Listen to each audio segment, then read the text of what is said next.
Hey, YouTube. Yeah, I'm wearing the other wig today because I felt like I did my makeup.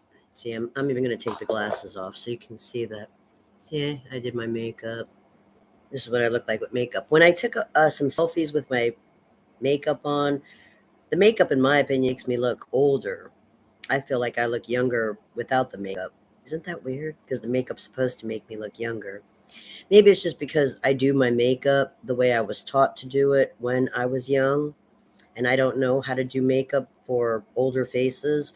So since I'm still wearing my makeup the way I wore the makeup when I was young, now it's having the opposite effect. I believe it makes me look older instead of younger.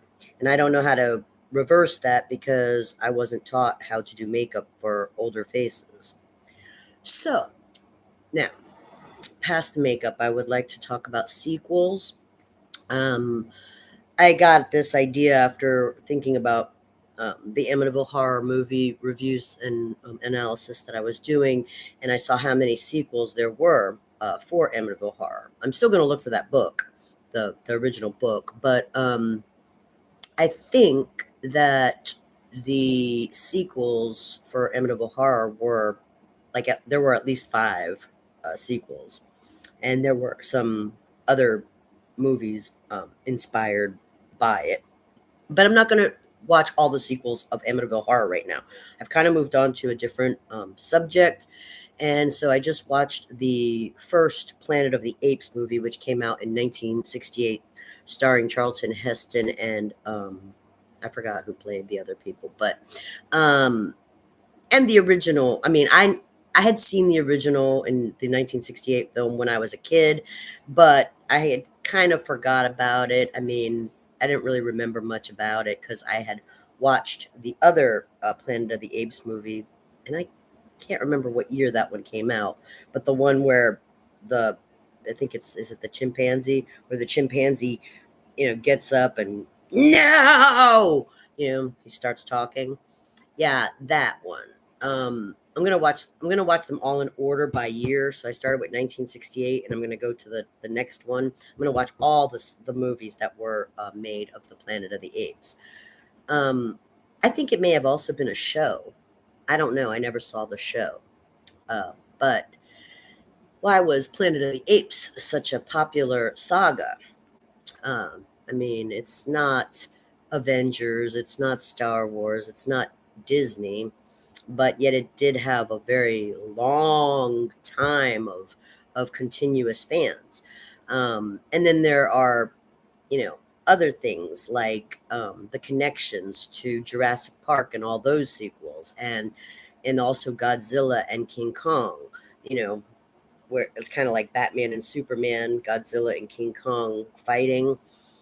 Um, and I think this is very deep. These fans of the Godzilla and the King Kong movies, or the Planet of the Apes and the Jurassic Park movies. I think that the fans of these movies are seeing the spiritual war, like I was mentioning, C.S. Lewis, The Great Divorce.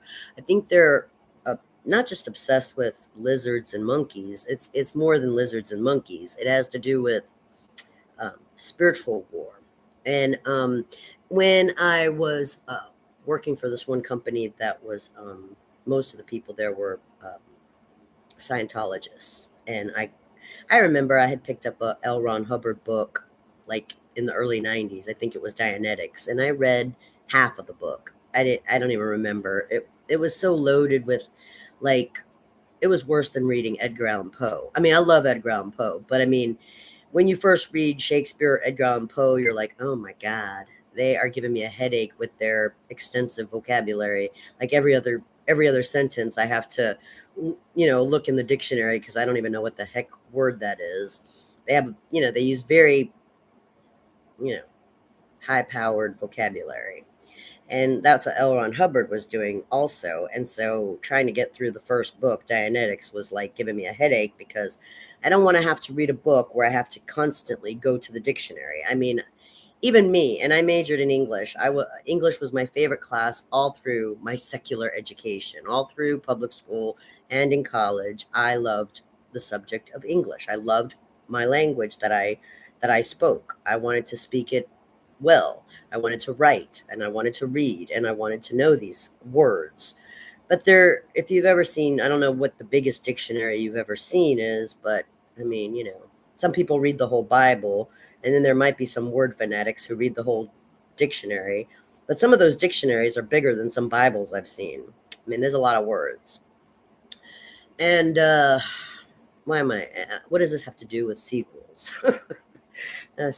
Sequels. Yeah. Well, once you realize that you sort of like don't have a huge appetite for words, you get into numbers. And there's only 10 numbers, 0 through 9. Every other number is, you know, addition or subtraction. But there's only 10 numbers, 0 through 9. And that's what's so interesting about Roman numerals, because Roman numerals doesn't accept that there's only 10 numbers. Roman numerals, you know, is totally different than how we write numbers. And I'm going way off track here. Anyway, while I was, rolling with the Scientologist people, and I never had a beef against them because I wasn't like invited into their cult. Um, but the Scientologists were, when I was hanging with them, was the first time I had heard of this philosophy about, I don't think it was the Scientologists, but there were other people rolling with the Scientologists who were talking about this weird philosophy about reptilian and mammalian. These were the first time I had ever heard of these terms, reptilian and mammalian. And in the scientific order, of course, those are classifications of animals, reptiles and mammals. Well, they are very different. I mean, if you look at a lizard or a frog, well, a frog is an amphibian. We won't talk about frogs. If you look at a lizard or some other, or a snake, or another reptile, a turtle. Okay, lizards, turtles, snakes. They are different from mammals. Um, most mammals have hair, and reptiles do not have hair. Most reptiles have a cold blooded, whereas mammals are warm blooded. Well, I know. What does that have to do with anything? Getting to this. Um, most reptiles uh, are close to the ground. Not all mammals are that low onto the ground. I mean, turtles and snakes and lizards, they're usually, very close to the ground. Not all mammal. I mean, mammals, they're connected with, the earth, but they're not so low to the ground. And uh, you know, some differences about like the way that they're shaped, their senses, and how they perceive everything. Their shapes are different, obviously. Um, mammals, you generally have paws, like your cat and your dog, unless you're talking about aquatic mammals, which are totally different mammals. Um, okay, let me move on. Um, that's all science, which is why I brought up Scientology, the study of science. Yeah, why was science a requirement for my secular education? Why was um, English a requirement in my public education? Why? I mean, that's, 13 years I had to take science and English and math and history. Science, English, math, and history. Those four subjects for 13 years. And then in college, I mean, I still had to deal with them also, regardless of what I wanted to major in. Um, anyway, I just emphasizing these things because a lot of people don't like science.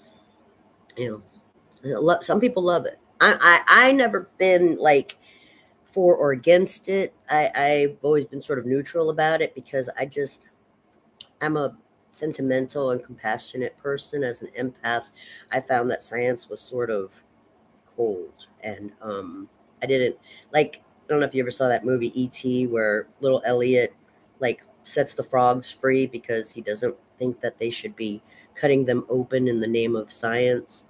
And there was others like Jeffrey and 12 Monkeys where he just gets pissed off at the people who are constantly um, doing all these experiments on the animals in the name of makeup. You know, see if we'll test it on the animals, and if the animals survive, then we can sell it to the humans. Animal lovers don't always agree with science because science has sort of this lack of ethics and morals and humane behavior to the animals. And it's kind of like why that scientist in Jurassic Park, when they're on the helicopter, kind of like why he says it's the rape of the natural world. He's kind of pissed off about it too. We've done a lot of fucked up things, humans, we have. And now I just watched this 1968 uh, Planet of the Apes movie where the leader of the apes is talking to the man who has, proven to some of them that, you know, not everything that they're saying is true. But he also finds out at the end of the movie that he never actually left the planet, that he time traveled. And he sees the Statue of Liberty mostly buried, and what was New York is gone. Um, and that's the end of the movie. So he didn't really leave the planet. He basically just time traveled. And it's deep, it's a deep movie. It's really deep. Um, but I think there's a lot of really interesting and important things said in that movie, and I like the way that it flipped the script because if you're in tune, if especially if you're an empath, you probably are in tune to the animals and the trees and what is earthly. And you see, I was born in the city. I was born in the city where there weren't a lot of trees and animals. I mean, there were cats and dogs. We were used to cats and dogs, but besides cats and dogs in the city, you don't see a lot of animals.